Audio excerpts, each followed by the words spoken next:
Welcome guys to the YouTube channel ऐसे mean success. मेरा नाम है रवि जांगड़ा। एक बार फिर से मैं आप सभी का स्वागत करता हूं आज की क्लास में। देखो भाई, आज की जो हमारी क्लास होने वाली है, इस क्लास में हम हिंदी के क्वेश्चन की प्रैक्टिस करेंगे, ठीक है। और जो है हमारे इम्पोर्टेंट जो एक्सपेक्टेड क्वेश्चंस हैं, वो सारे क्वेश्चन मैं आपके लिए लेकर आया हूँ, ठीक है। इनमें वो सारे क्वेश्चन इंक्लूड हैं जिस टॉपिक से क्वेश्चन आने के चांसेस जो हैं रहते हैं, ठीक है। यहाँ से हमारे क्वेश्चन जो है वो एचएससी के एग्ज़ाम में पूछे जाते हैं, तो इसलिए वजह से मैं आपके लिए आज ये क्वेश्चन की एक सीरीज़ लेकर आया हूँ, ठीक है। अब जब तक आपका एग्ज़ाम होगा डेली हम जो है क्वेश्चन की प्रैक्टिस इसी तरह से करते रहेंगे, ठीक है। कभी 20 क्वेश्चन ले आऊँगा, कभी 30, कभी 40, इस तरह से सीरीज़ जो है वो डेली हम क्वेश्चन की करते रहेंगे भाई, ठीक है। तो आज का देखते हैं पहला क्वेश्चन हमारे सामने क्या है। तो देखिए भाई, आपका पहला क्वेश्चन।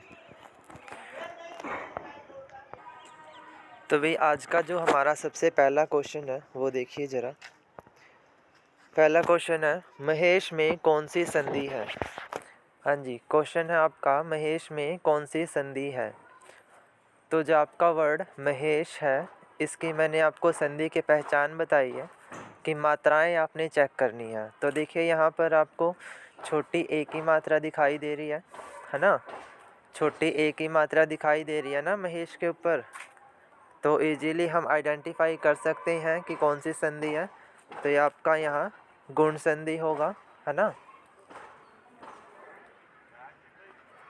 बहुत ईजी सा क्वेश्चन है, महेश में कौन सी संधि है, गुण संधि।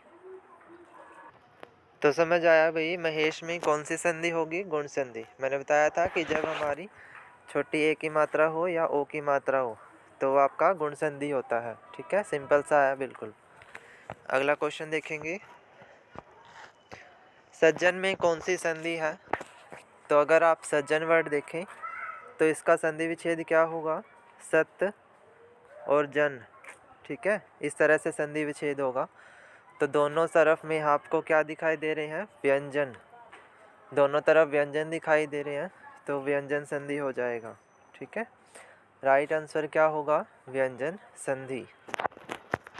अगला क्वेश्चन देखेंगे, लक्ष्मण से मेघनाथ मारा गया, इस वाक्य में कौन सा वाच्य है बच्चों, ठीक है। वाच्य, इसमें आपने वाच्य बताना है, कौन सा वाच्य है, कृतवाच्य, कर्मवाच्य या भाववाच्य। तो इसमें क्या होगा, कर्मवाच्य होगा, है ना। क्योंकि मैंने बताया था से और के द्वारा ये दो पहचान बताई थी मैंने कर्मवाच्य के लिए, तो वो सेटिस्फाई कर रहा है। लक्ष्मण से मेघनाथ मारा गया, है ना। तो इस वजह से यहाँ पर कर्मवाच्य हो जाएगा। फास्ट करते हैं थोड़ा भाई, क्वेश्चन बहुत ज़्यादा हैं हमें, ठीक है, क्वेश्चन कवर करनी है। यदि परिश्रम करोगे तो उत्तीर्ण हो जाओगे, यह कौन से वाक्य का उदाहरण है। तो ये आपका कौन से वाक्य का है, मिश्र वाक्य का उदाहरण है, ठीक है। सरल वाक्य सिंपल होता है और संयुक्त वाक्य में दो वाक्य को जोड़कर लिखा जाता है, ठीक है। उसके लिए आपको और, तथा, या इस तरह के शब्द जो है उसमें जोड़कर हम लिखते हैं, लेकिन मिश्र वाक्य में सीधा लिखा जाता है। तो ये आपका मिश्र वाक्य का उदाहरण है, ठीक है। निम्नलिखित शब्द में से कौन सा पुल्लिंग शब्द है। तो पुल्लिंग शब्द इनमें से आपका है आकाश, ठीक है। पुल्लिंग शब्द आपका इनमें से है आकाश। पीडीएफ आपको दे दी जाएगी, आप अच्छे से फिर इसको रिवाइज कर लीजिएगा, ठीक है। आगे देखो, हर्षिता निबंध लिख रही है, इसमें लिख रही है इसका पद परिचय दीजिए। तो लिख रही है ये आपकी क्रिया है ना। कौन सी क्रिया है, संयुक्त क्रिया है बच्चों, संयुक्त क्रिया है। एक वचन भी है ना, हर्षिता अकेली ही लिख रही है। वर्तमान काल है ना, लिख रही है, वर्तमान में है ना। और क्रिया का ये क्या है, कर्म है। तो इस वजह से पद परिचय इसका क्या होगा, संयुक्त क्रिया, एक वचन, वर्तमान काल और क्रिया का क्रम। आग का पर्यायवाची नहीं है, तो आग का पर्यायवाची कौन सा नहीं है, देव नदी नहीं है ना। ये आपका नदी के लिए होगा। अग्नि, अनल और पावक इसका पर्यायवाची है। क्रोध का भाव कौन से रस में होता है, तो आपका रुद्र रस में होता है, ठीक है। इजी है ये तो। तत्पुरुष समास का उदाहरण कौन सा है? आजीवन आपका किसका है? अव्ययीभावी समास का है ना। चरण कमल कर्मधारय समास का है। दोपहर द्विगु समास का है। तो प्रयोगशाला आपका तत्पुरुष समास का एग्जाम्पल होगा। ठीक है। सीता गीत गाती है, यह कौन सा उदाहरण है? यह कौन सी क्रिया का उदाहरण है? तो इसमें आपका अकर्मक, सकर्मक या यौगिक या नाम धातु सकर्मक क्रिया का ये उदाहरण होगा। ठीक है। इसमें क्रिया के बारे में बताया है। गीत गा रही है ना, वो गाने को तो कुछ भी गा सकते हैं, इसलिए। उच्चारण के आधार पर वर्णों की संख्या कितनी होती है? तो ये आपकी 45 है। ठीक है, ध्यान रखिएगा। उच्चारण के आधार पर 45 वर्ण है। अत्यंत शब्द में उपसर्ग क्या है? तो अत्यंत में उपसर्ग आपका अति है। ठीक है। अ, अत या अतः है, इस तरह का कोई भी उपसर्ग हिंदी में या किसी भी भाषा में नहीं है। ठीक है, तो इसका आंसर है अति। आगे नदियां पड़ी अपार, जोड़ा कैसे उतरे पार, राणा ने सोचा इसका, तब तक था चेतक उस पार। ठीक है, इसमें कौन सा अलंकार है? तो आपका अतिशयोक्ति अलंकार है यहाँ पर। ठीक है, राणा जी की बात हो रखी है, लेकिन यहाँ पर बढ़ा चढ़ाकर बात को कहा गया है। ठीक है। नयन में कौन सी संधि है? तो आपका ए और या, इस तरह का जो विच्छेद होता है वो आपका अयादि संधि में होता है। ठीक है। नयन आपका कौन सा संधि है? अयादि। देखो भाई, तो नयन में हमारा कौन सी संधि है? अयादि। ठीक है। अगला क्वेश्चन देखेंगे। निम्नलिखित में तद्भव शब्द का उदाहरण है। तद्भव शब्द कौन से होते हैं भाई? जो संस्कृत के शब्द हिंदी में प्रयोग हो रहे हैं उन्हें तद्भव शब्द कहते हैं। ठीक है। तत्सम शब्द आपके वो शब्द हैं जो संस्कृत के हैं, संस्कृत भाषा के शब्द हैं, लेकिन हम उनको प्रयोग एज इट इज कर रहे हैं। ठीक है। जैसे अग्नि हो गया, ठीक है, ये एक संस्कृत का शब्द है। ऐसे तो यहाँ पर तद्भव शब्द आपने बताना है। जैसे वायु हो गया, ये आपका संस्कृत का शब्द है। उजाला, ठीक है, ठीक है भाई, उजाला आपका एक तरह से तद्भव शब्द है।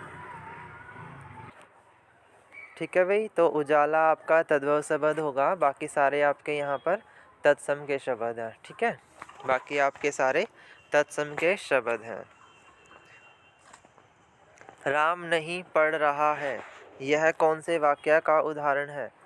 राम जो है पढ़ नहीं रहा है, यह कौन से वाक्य का उदाहरण है? तो नहीं वाला वाक्य जो होता है निषेधवाचक वाक्य उसे कहते हैं। ठीक है। विधानवाचक वाक्य होता है जिसमें आप जो है आकर्मक बात करते हैं, पॉजिटिव सेंटेंस की बात करते हैं। ठीक है।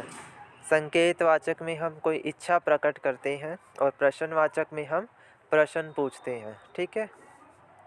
ये तो बहुत आसान से क्वेश्चन है, आपको पता होने चाहिए। ठीक है। निषेधवाचक क्या है, प्रश्नवाचक क्या है, ये तो बचपन से पढ़ते आए हैं, है ना।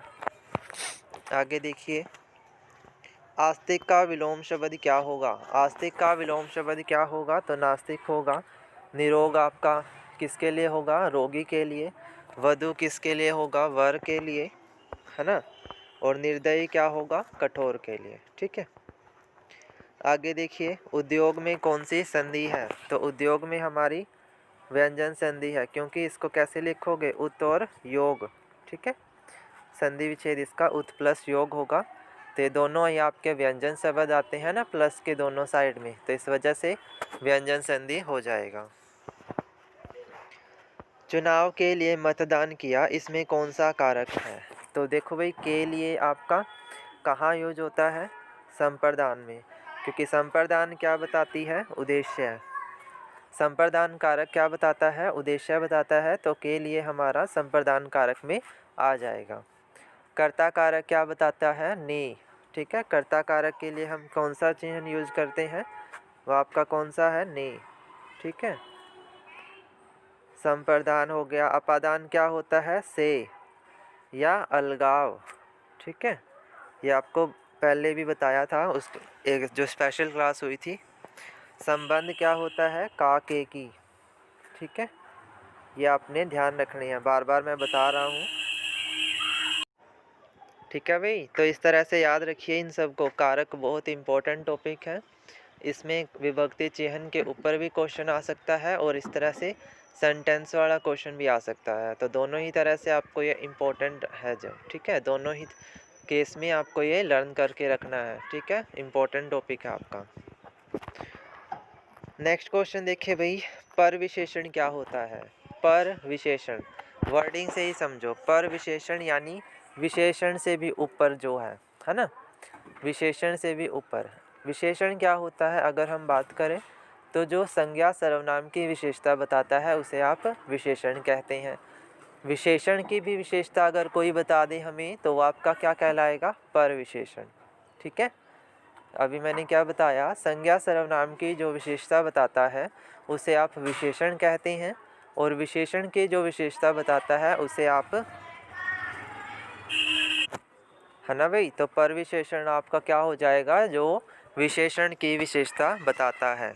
ऑप्शन देखेंगे, संज्ञा की विशेषता बताए, नहीं, सर्वनाम की विशेषता बताए, विशेषण की विशेषता बताए, क्रिया की विशेषता बताए। तो आपका आंसर क्या होगा? विशेषण की विशेषता बताए जो, वो आपका पर विशेषण होता है। अगला क्वेश्चन, सुख दुख में कौन सा समास है? सुख और दुख दो पद हैं, दोनों के बीच हाइफन है, तो इसकी क्या पहचान है? कौन से समास की पहचान है? द्वंद्व समास की है ना, है ना। दोनों पद जब दिए गए होते हैं, दोनों पद की समान प्रधानता होती है, ठीक है, दोनों पदों के बीच में हाइफन दिया हो, ठीक है, तो ये पहचान कौन से समास की है भाई? द्वंद्व समास की है। तो यहाँ पर क्या आंसर हो जाएगा? द्वंद्व समास, ठीक है, क्योंकि दोनों ही पदों की समान रूप से क्या है? महत्वता है।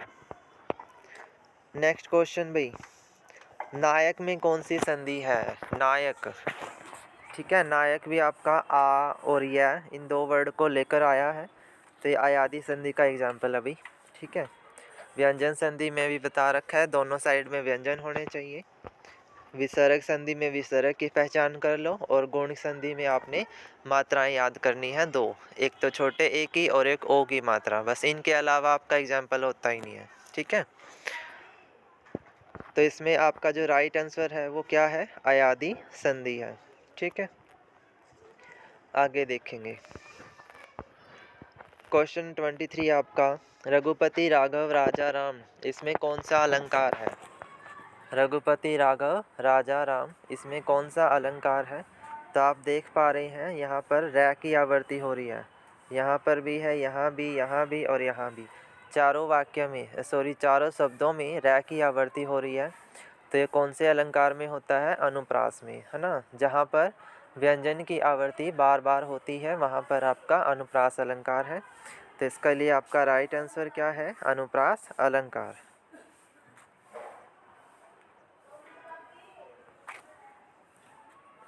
ठीक है। तो ये आपका क्या हो जाएगा? बिल्कुल राइट आंसर अनुप्रास अलंकार, ठीक है। नेक्स्ट क्वेश्चन देखेंगे, देवालय में कौन सा समास है? देवालय में कौन सा समास है? तो अगर देवालय को आप समास विभक्ति से लिखना चाहें तो क्या लिखेंगे?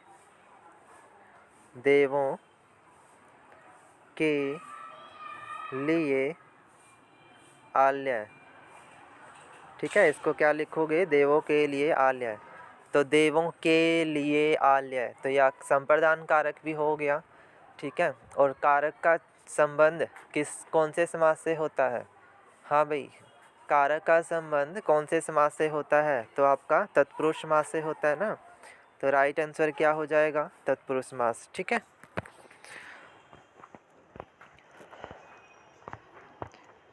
निषेधवाचक वाक्य क्या है इनमें से? राहुल गाता है, क्या राहुल गाता है? राहुल नहीं गाता या कोई नहीं? तो ये तो बिल्कुल इजी सा क्वेश्चन है, ठीक है। थर्ड आपका आंसर होगा। निषेधवाचक क्या होता है? नहीं वाले वाक्य, ठीक है। भयानक रस में कौन सा भाव है?